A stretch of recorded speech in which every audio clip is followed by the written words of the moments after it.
เฮลโลสบายดีทุกคนมื้อนี้ไปตลาดก็ได้ไปเห็นนั่นเป็ดตัวใหญ่ๆเลยพวกเจ้ามันๆแบบสิก็เลยคิดเมนูหนึ่งออกมาเฮาไปเบิ่งนำกันเลยว่าเขาสิเฮ็ดเมนูหยังกิน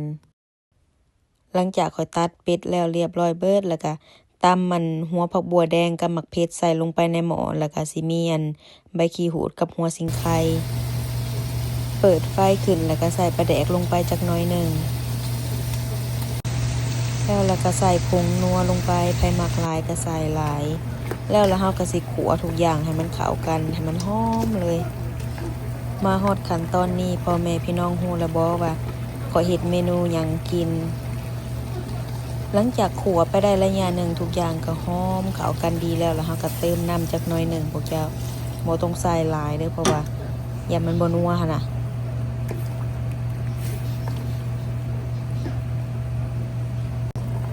หลังจากเฮาต้มเป็ดสุกแล้วเรียบร้อยเบิดและสุดท้ายแล้วเฮาก็สิใส่ผักนางตูเน่าๆอยู่ในตู้เย็นนี่แหละพวกเจ้าเอ้ยซื้อมาก็ยังบ่ได้กินเน่าก่อนแหละใส่ผักนางตูแล้วก็ใส่ผักบัวใบแล้วเราก็โคลนๆให้มันผักมันยุบให้มันเข้ากันก็เป็นอันที่เรียบร้อยเด้อพวกเจ้าเมนูนี้ก็เขาก็เอิ้นว่าออมเป็ดพวกเจ้าเคยกินอยู่บ้านเฮาหั่นนะยังขาดแต่ผักกาดน้อยเด้อพวกเจ้าผักกาดน้อยแบบบ้านเฮาผักกาด